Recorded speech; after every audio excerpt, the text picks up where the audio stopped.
Today, we're touring one of the most famous ballparks in the world, Fenway Park. From the Green Monster to the press box, come with us as we get a behind-the-scenes tour of America's most beloved ballpark.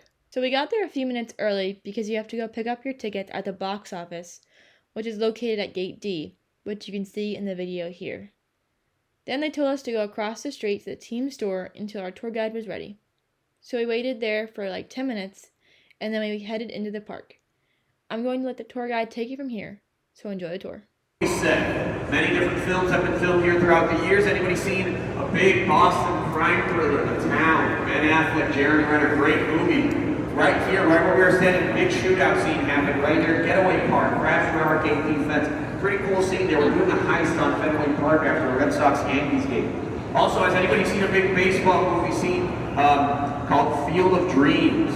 Yeah, great movie with Kevin Costner. So in that movie, the premise of that movie is that Kevin Costner, he built a baseball park in his farm so that dead baseball players can come to life and play baseball there. Later on in that movie, him and James Earl Jones, they walk out that ramp and they go to this concession stand right here and they've got 2 beers and 2 hot dogs for $7. That is the most unrealistic part of that movie. Now, with that being said, we're going to head out and see Fenway Park for the very first time. There's going to be a man there, a photographer named Jose. He's going to greet you guys. He's going to take a nice little picture of you and your family here in Fenway Park. You guys can buy that picture along with a booklet at the end of the tour, but no obligation at all. We are a really big group, so we're just going to see the ballpark and then we're going to head into that visitors clubhouse. Once we head in there, we're not going to stay in there. We're just going to walk through. We're going to walk right back out to the field and go up and sit in the grandstand. So, you guys can follow me to see America's most beloved ballpark.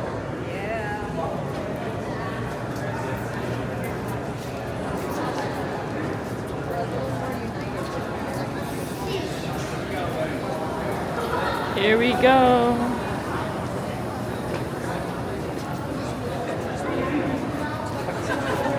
You cutting? You cutting?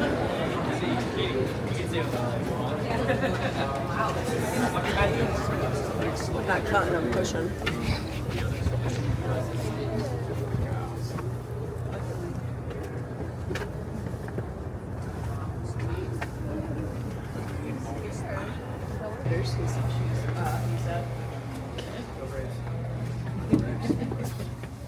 Next year. Noted. Careful those ripples.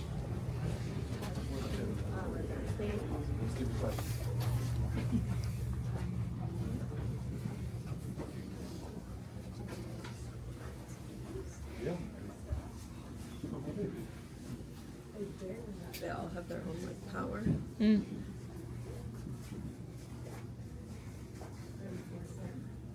Right here. Oh yeah. Last one. Too easy to see that. They don't have the boat rings.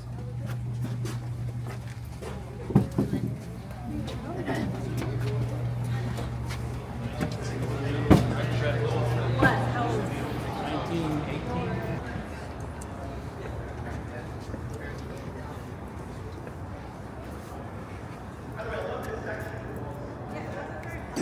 Not nice, big, small, what do you think? A lot of thumbs down. We have been voted as the worst visiting clubhouse for the past 10 seasons. But we don't really care what the other team is. Now, it's really not as small as it looked. You saw some curtains in there that lead out into some showers, some massage rooms, some offices for the managers. Outside, right to the right of where the door was, where you entered in there was a gym. Also, but still, not that nice. So back when we opened up the ballpark in 1912, both teams would go and get dressed in a horse stable across the street. The horses didn't really like that. So they came back into the ballpark and they get dressed in the clubhouse that the Red Sox use nowadays, which is a lot nicer than that one. It's on this side of the ballpark, on that first base line. Now, that clubhouse, both teams would get dressed there. It would be divided by one big white curtain. Now, that wasn't stopping any of the players from listening in on each other. And then one day in 1952, a big fight broke out between the Red Sox, and anybody want to guess what the other team was? The Yankees. Yes. So Billy Martin from the Yankees and Jimmy Pearsall from the Red Sox got into quite the fight, led out to the tunnel, out onto the field before the game even started. The first thing the fans saw that day. So then Major League Baseball said, these guys, they got to open up a clubhouse. So that's exactly what we did. We kind of just cleared out storage space out there. But I do also want to ask you guys, who is here for the very first time in Fenway Park? Well, a lot of people. So I can just make things up as we go along. Good. So we do have the smallest playing surface in all of Major League Baseball, 84,000 square feet. One thing that really pops out here in Fenway is very little to no foul territory. Pitchers absolutely hate that. A ball that would be an out in another ballpark kind of heads out onto the stands. But we also have a very intimate setting. Why? Because we are an urban ballpark. We are built between 5 different city streets. Most other ballparks are built away from the city. They're in a big parking lot. They're also very symmetrical. There is no symmetry going on in this ballpark over here. We can't really build out, we can only build up. So that leads to some very important dimensions. Now, this very intimate setting, if you sit right over here, right behind home plate in that front row over there, you are closer to the batter than the pitcher is, so you're right in the middle of the game. Now, does everybody see that garage door in center field over there? So, it's actually, the door on the other side of it is closed right now, but that is a bar on Lansdowne Street, the street right behind the Green Monster Wall. That is Bleacher Bar. Later on today, you guys can even go over there. There's going to be some tabletop seats. You're looking out onto the ballpark. You can catch a seat there when a game starts, and you're right behind our center field. It's a pretty cool spot to watch the game. Now, let's get a little bit into some of our outfield dimensions. So, that right field foul pole over there, that is the shortest distance for a home run in all of Major League Baseball, 302 feet. The wall that runs to the left of it, that corner over there, that is the shortest wall in all of baseball, 3 feet tall. Gives our right fielder a little bit of advantage, maybe Robson home run. It's actually kind of hard to hit a home run over, kind of wrap the ball around that right field foul pole. You don't necessarily see that many home runs there. Mostly see more that go through the bullpen right now. Bullpen has been taken down because we're prepping for college football. We're going to have the Fenway Wasabi Bowl. I think we're going to have a little bit of high school football before that. They take down the bullpens over there just so the receivers have a bit of extra room in the end zone over there. But if we look all the way to dead center field, 420, that is the deepest center field in all of baseball. And then, of course, we have our most iconic feature, the Green Monster Wall. That is the largest wall in all of baseball, 37 feet and 2 inches tall. Now, some of our rivals, maybe Yankee fans, they might say, oh, you guys are playing a little league ballpark out there. Well, it really doesn't make that much of a difference because we're right in the middle in home runs per season. So just because we got all these quirky dimensions doesn't mean that more or less home runs happen here. Big fly ball that wouldn't be a home run in another ballpark might just make it to the warning track. We'll probably go over that Green Monster Wall, but a sharp hit line drive that would be a home run in a different ballpark wouldn't be a home run here at Fenway. Now, I do want to talk a little bit about the history of the team itself. So we were founded as the Boston Americans in 1901. Why? Because we were the Boston team in the American League. There really wasn't much to it. It's as if there would be a team in the National League called the Nationals. But now, we started in 1901 and we played in the first ever World Series in 1903 against the Pittsburgh Nationals. It was a series of 9 games back then. And we won that first ever World Series. Now, some of you guys, maybe you guys in the back, it's a little hard to see, but you guys see up here, you got red and blue banners where it says Fenway Park. Where you see those red and blue banners? So those red banners, those are the years that we won the World Series. The blue banners are the years that we let another team win the World Series. So we won it in 1903. Then in 1904, we made it back to the World Series and nobody showed up to play us. The National League was a little bitter that we beat them, so they didn't show up. The National League had been around for much longer than the American League, so they just really didn't want to legitimize us as a proper baseball league. Now, we had a really good pitcher back in those days. We used to play in the Huntington baseball grounds out on Northeastern campus. There's a statue over there of our best pitcher from back in those days, probably the best pitcher to never win a Cy Young Award. Can anybody guess who that is? Cy Young himself. Glad to have some ball knowledge on the tour. Yes. So we won that first World Series, and then our second World Series came in 1912, the year we opened up the ballpark. We opened up on April 20th, 1912, 5 days after the sinking of the Titanic. So all the newspapers in Boston, everybody was talking about the Titanic, and then a little blurb in the corner talking about the Red Sox opening up their new ballpark. Now, our very first game here, we played against the New York Highlanders. And we beat them like a drum. It was an absolutely vicious and disgusting beating. We beat them 7-6 in extra innings. And they were so embarrassed by that beating that they went back to New York, had an identity crisis, started wearing some ugly pinstripes, and calling themselves the Yankees. So we like to say that we have been beating the Yankees since day one. We don't really talk about some of the rest of the history, but that first game we thought was good. Now, we were the first dynasty in all of baseball, so we won 5 of the first 15 seasons. So again, we won it in 1903. We won it in 1912, 1915, again in 1916, again in 1918, again in 2004. Kind of a big gap, no? 86 years.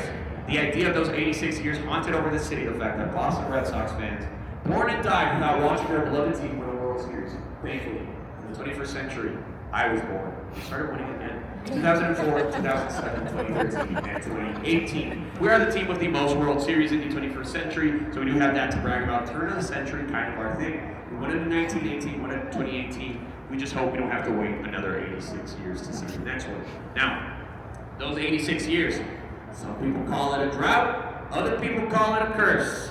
The curse of the Bambino. Bambino being Babe Ruth. We acquired Babe Ruth from the Baltimore Orioles in the 1914 season. Big left-handed pitcher, really good pitcher with the team, won a couple World Series with the Red Sox. But then after 1918, two big things were happening, not just in baseball, in the entire world. It was the end of World War I. Some of our players were still getting drafted into the war. It was also the start of the Spanish flu pandemic. So can you guys imagine this? People were going to baseball games, wearing masks around their faces.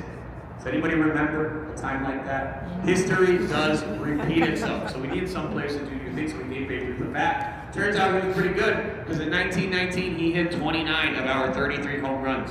Now, 29 home runs not a bad number these days, but we see guys like Aaron Judge, Shohei Ohtani, they hit 50, 60 home runs. Back then, it was a time in baseball called the dead ball era. One ball would be used for an entire 3-game series. A pitcher would spit on it, put dirt on it, do whatever he wanted to it. Now the ball gets switched out pretty much every 5 to 7 pitches. So the ball just travels a lot more. Very different game. After that great season, Babe Ruth, he went over to our owner, Harry Frazier, and he said, I want you to double my salary. Our owner wasn't a real big fan of Babe Ruth. Babe Ruth was kind of a controversial guy. He'd show up to games drunk and hungover from the night before, which if you ask me, he shows up drunk to the game, hits 2 home runs. Kind of adds to his greatness. But I digress. Still wasn't a big fan of him, so he sold him to the Yankees for $100,000, thus beginning that curse. Now, that being said, we are going to head over to those seats over there. But before we go and do that, I do want to talk about the seats you're sitting in right now. These are the oldest seats in all of baseball. They are the only wooden seats in all of baseball. As you guys can tell, they are the most comfortable seats in all of baseball. If you guys look down, you'll see your 1934 cup holders.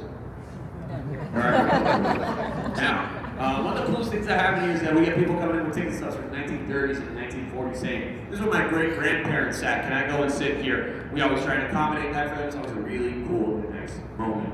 Now, we're going to go sit in the most sought-after and coveted seats in all of baseball. That is not just according to myself, that is according to ESPN, Sports Illustrated, and a bunch of different other publications. We put those seats up there for the 2003 season. They sold out in about 40 minutes. Sold them at $50 a piece. So now, definitely not $50. But as you go up there, remember this is Boston. We don't really use the letter R over here, so it's not the Green Monster. It's the Green Monster, kid. Now, you guys are going to follow me up these stairs all the way over there. Oh, you did? No, I knew that they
What would these seats go for?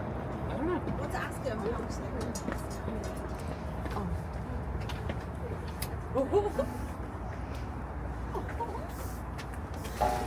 Nice, right? Yeah.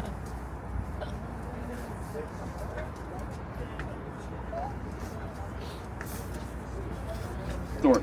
The only difference with that Coca-Cola machine is that we don't put Coca-Cola in there. We like to put beer in there because we like to have fun here in Boston.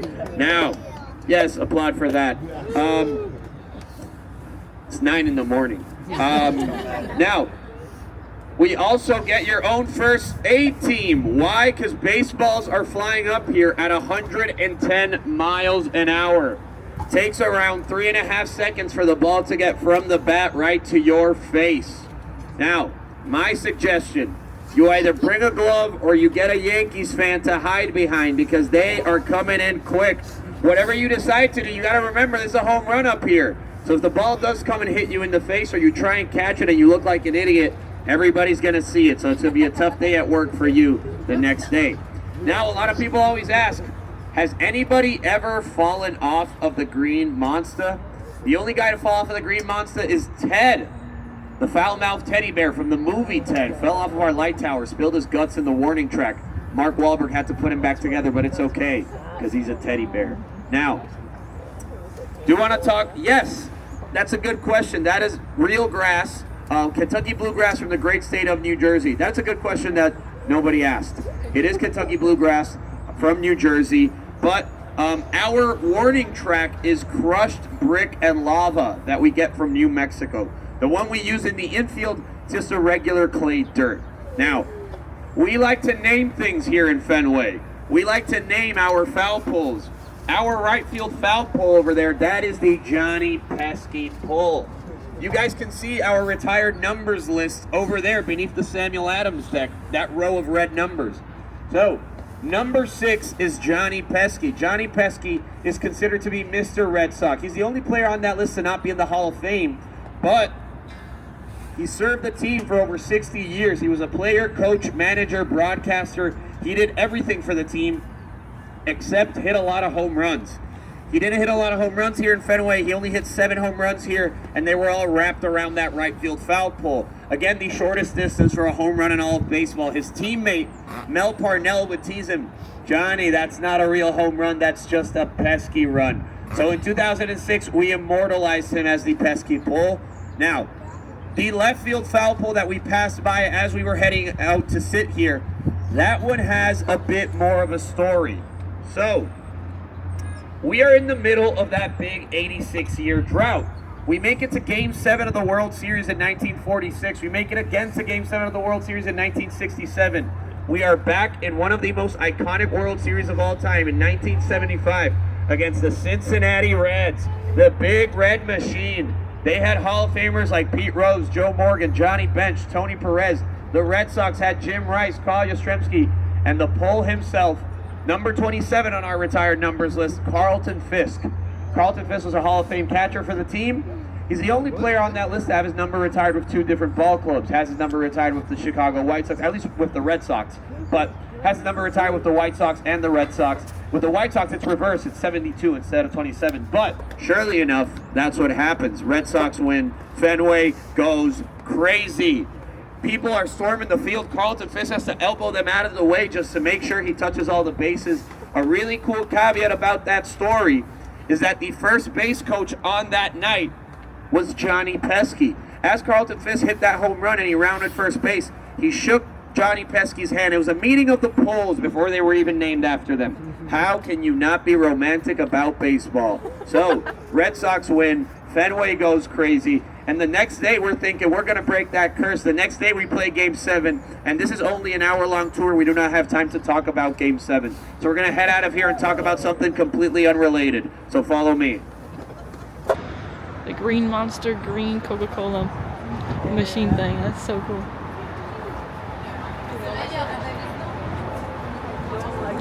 They said it's not filled with Coca-Cola though, it's filled with beer. But it's still pretty cool. He said you can buy the Green Monster color at any paint store, which I did not know. Let's go head to the next stop. Left field that.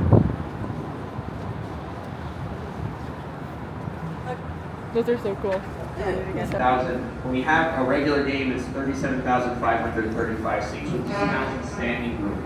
However, only the Cleveland Guardians and the Miami Marlins have less seating capacity. than we do. Now, people from all different kinds of artists, genres of music. Here in Fenway, we've got guys like Jay-Z, Lady Gaga, Billy Joel, Paul McCartney, Zach Brown Band, my compatriot Bad Bunny has been here. We've got comedians like Bill Burr that have been here. So all different kind of people have come through Fenway Park. Paul McCartney especially loved the acoustics in here. He played here for, I believe it was his 70th birthday, because he really liked the acoustics here in Fenway. Again, we got that very intimate setting, so it sounds really nice in here. Now, a lot of people always ask, what is the most packed you've ever seen in Fenway? For me personally, a Savannah Bananas game. Everybody know what a Savannah Bananas? Yep. Yeah. So they play some funky wild baseball games. They're like the Harlem Globetrotters of baseball, right? It's basically baseball for people that don't have the patience for baseball. Because mostly singing and dancing. They don't really play baseball during the game. But it's still a lot of fun. If you guys ever get the opportunity to go to a game, you definitely should. The one that happened here, the streets around Fenway were absolutely crazy. So it was a lot of fun. However, the most packed Fenway Park has been in its entire existence was 2 years after its construction in 1914. The zoo in Boston wanted to buy an elephant, and they didn't have enough money, so they asked every single school child in Boston to donate 1 penny. Pennies for an elephant. And they were able to get enough money to get 3 baby elephants. And they brought them out here in Fenway Park, and this place got packed with over 70,000 people just to see 3 baby elephants. I don't really know what that says about the baseball that we play here, but still pretty cool. Now, I do want to ask you guys, what kind of things do you guys like to eat at a ballpark? Feel free to yell them out to me. Hot dogs, popcorn, peanuts, Cracker Jacks, soda, beer, all that kind of good stuff that we like to put into our bodies. Can I interest anybody in a kale salad? Yeah. Well, we do offer kale salads because vegetarians, they come in here and they pay good money for those kale salads. So we give them our greens in exchange for theirs. I'm going to show you where we make these kale salads, something you wouldn't expect to see at a ballpark. Now follow me. There it is. That's like...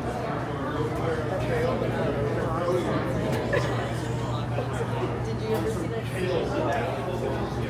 They're at that store, and he's like, vegan bacon. They're like, no meat. That's so weird.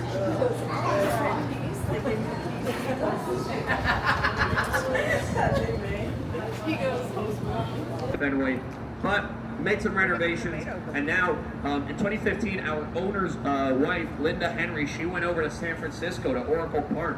They were the first team in baseball to have a farm in their ballpark.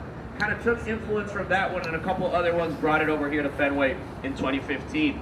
Now, we like to say here in Boston that we have the best farm system in all of baseball. Ha, ha, ha. It's not a tour without some dad jokes. Now, we're going to head up these stairs, and I think we're going to go straight into our press box if the other group isn't in there, just because it's a little cold, try and get warm in there, sit down, talk a lot in there. We're going to go to the highest point in all of Fenway, get a good view of the skyline of the city of Boston. These are the last stairs that we will be taking up. If that makes anybody feel...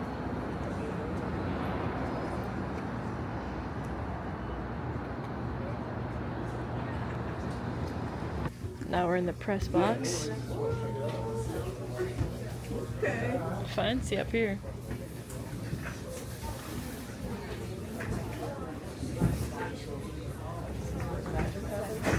Wow, they have lots of chargers. Man, look at that view. A little bit, because inside of this press box, I cannot use my microphone, because on the other side of this wall we do radio and TV broadcasts, and right on the other side of it we do Spanish radio. We are the first team in all of baseball to do all 162 games in both English and Spanish, which I think is really cool.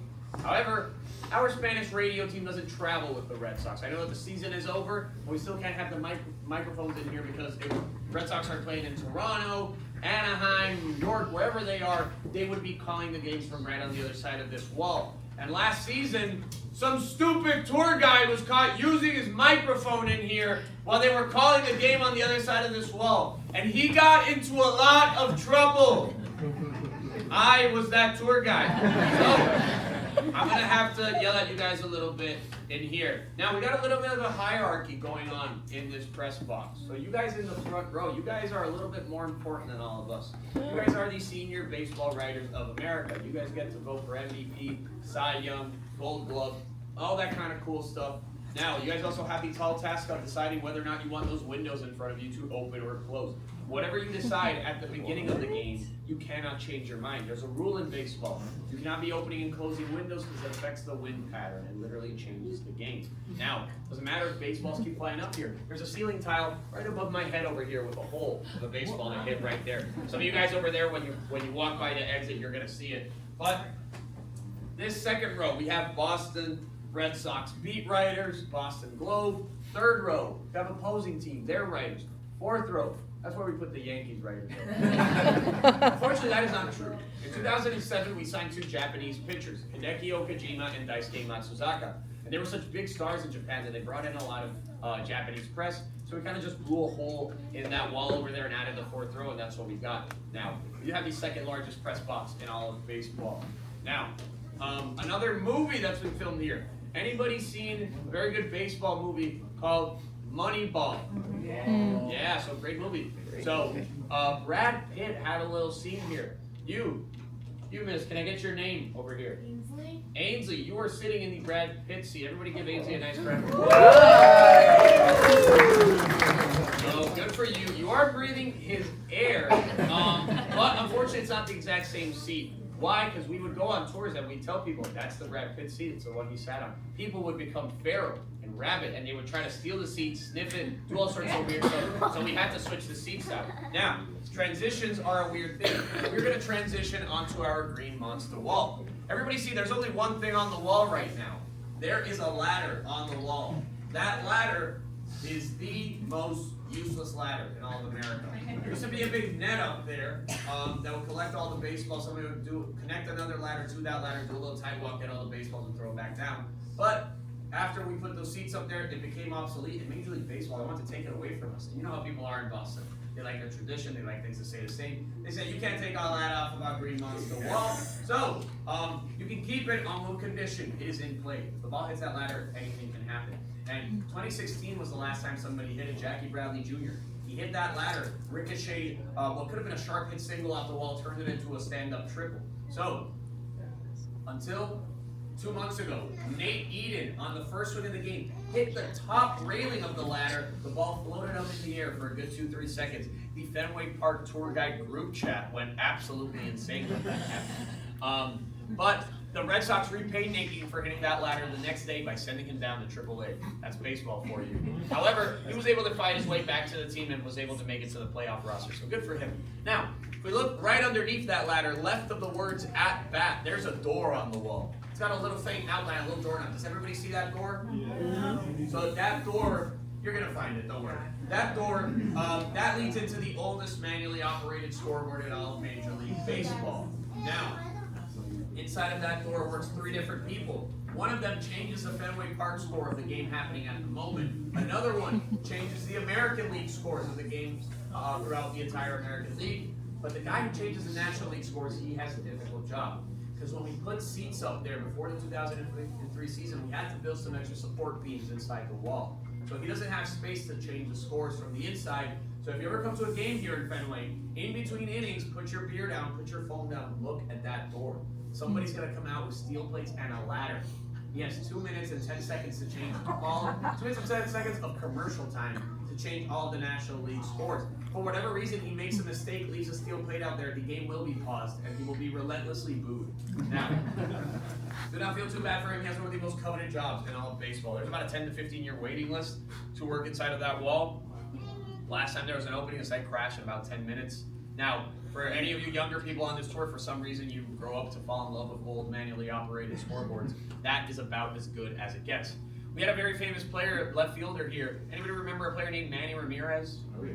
So Manny Ramirez was famous for marching at the beat of his own drum in the middle of the game as the pitcher was going to throw the ball. He would walk into that door and he'd come out with a bag of chips and start eating in the middle of the game. Sometimes he'd go in there, get a burner phone and call his girlfriend, or go in there and use the bathroom. There is no toilet inside of that wall. But that's Manny being Manny, and that's why we love him. You can also get away with that kind of stuff when you can hit 40 home runs in a season. Now that we are on the topic of players and stuff like that, we're going to talk about our retired numbers list over there. So, I'm not going to cover all of them, just cover the big ones. Just to mention, so Fenway Park in its 113-year existence has seen many great ball players Now, our pitchers mound, the only active mound in all of baseball that Babe Ruth last pitched off of, all the other ones have since been destroyed. We once had an outfield for an all-star game consisting of Hank Aaron, Willie Mays, and Roberto Clemente. So absolutely star-studded cast of ball players. Now, we can start with that blue number 42. Can anybody tell me who number 42 is? Jackie Robinson, yes. Jackie Robinson is the first African-American to play in Major League Baseball. His number is retired across all major and minor league teams. The only day that people can wear his number is on Jackie Robinson Day.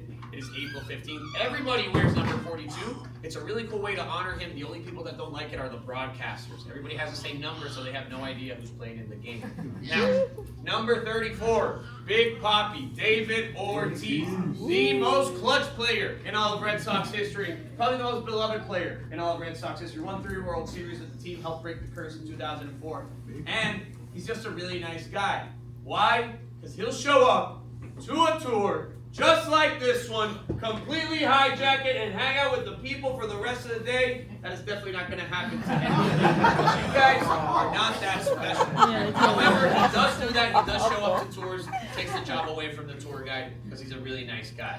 Now, number 45, Pedro Martinez. Pedro Martinez is the only pitcher on that list. He's the first guy that we retired his number to have won a World Series with the team. Now, we don't like to advocate for violence on this tour, but if you disrespected one of Pedro's teammates, he was going to throw the ball 99 miles right to your face. He did not care. Always willing to protect his teammates. Also loved to hit Yankee players, so that's probably why they retired his number so fast. Now, number 9, Ted Williams. That is the greatest player in all of Red Sox history, and possibly the greatest hitter in all of baseball history. So, show of hands. Who here does not really understand how stats in baseball work? You got a couple people raising their hands. No worries, nothing to be shy about. But that's what we're here for. We're here to learn. But in most sports, whether it's basketball, European football, American football, whatever it is, if your goal in that sport is, if whatever you do in that sport, if you do it 3 out of 10 times, that's not very good. 30% isn't very good. However, in baseball, if you hit the ball 3 out of 10 times, that means you are hitting for a 300 batting average. And that means that you are one of the best players in the world. That just goes to show how baseball is statistically one of the hardest sports in the world. Now, Ted Williams is the last player to hit for a 400 batting average. In 1941, he hit for a 400 batting average. He actually had the option to sit out the last game of the season because he had already a 400 batting average, and they told him, don't play that game, you might lose it. Nobody else has hit 400, so you don't want to lose that. He said, I don't really care. I'm going to play, and I'm going to go 3 for 4, and he hit up to 406, so good for him. But he then left baseball for 3 entire years to go fight for our freedom in World War II. Was an incredibly decorated Marine, incredibly decorated U.S. fighter pilot. And in the year he came back to baseball, he won the Triple Crown, which is when you are the player with the most home runs, RBIs, and batting average in one season. So you were top in those 3 statistics. So he did not see a baseball for 3 whole years. He came back, and he was still the best player in the world. Absolutely amazing by Ted Williams. One thing a lot of people don't know about him is that he is half Mexican. His mother was Mexican. He was born in San Diego, but he kind of hid that fact throughout most of his career. Why? Because he was trying to protect himself. He played in the 40s and the 50s, but in his Hall of Fame speech, he talked about how much he regretted not being more open about his heritage, and he became a real advocate for making baseball a more global and diverse sport. And over the past 10-15 years, baseball has done a really good job of that. For example, there are countries that are really good at baseball that you would never expect to be good at baseball. The Kingdom of Netherlands, they have a really good baseball team because all their players come from Curaçao and Aruba. The Italian team also has a very good team, except all their players come from New Jersey and New York, so it's a little bit different. But the next World Baseball Classic is only a couple months away. Puerto Rico, we are actually going to win. And I will not take any follow-up questions. We're going to get out of here, and we're going to go talk about something else on that SAM deck. We're going to walk all the way together over to that SAM deck. So let's try and stick together, please. We don't want anybody to get lost.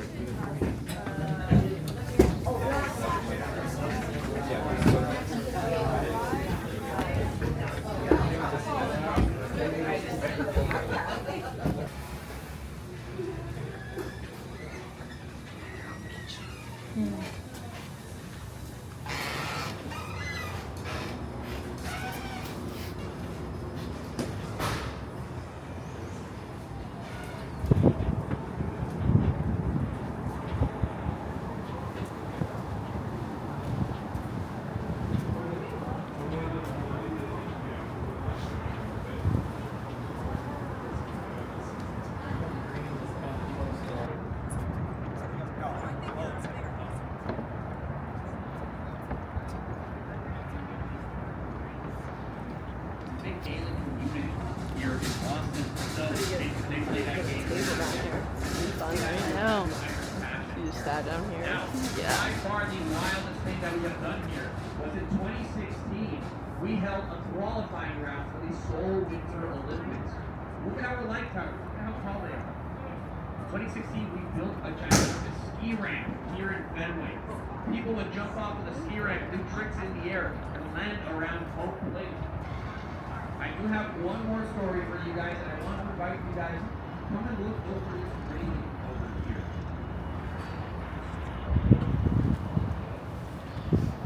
Those of you that come and look over, you are going to find one lonely red seat in a sea of green bleacher seats. That red seat marks the longest home run to be hit inside of Fenway Park.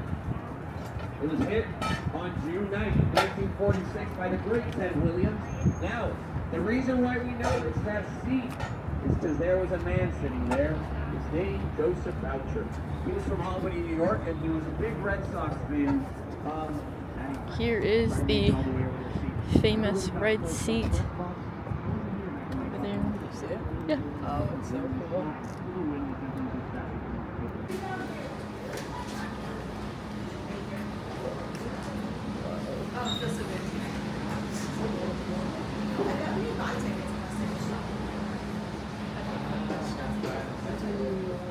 I like it.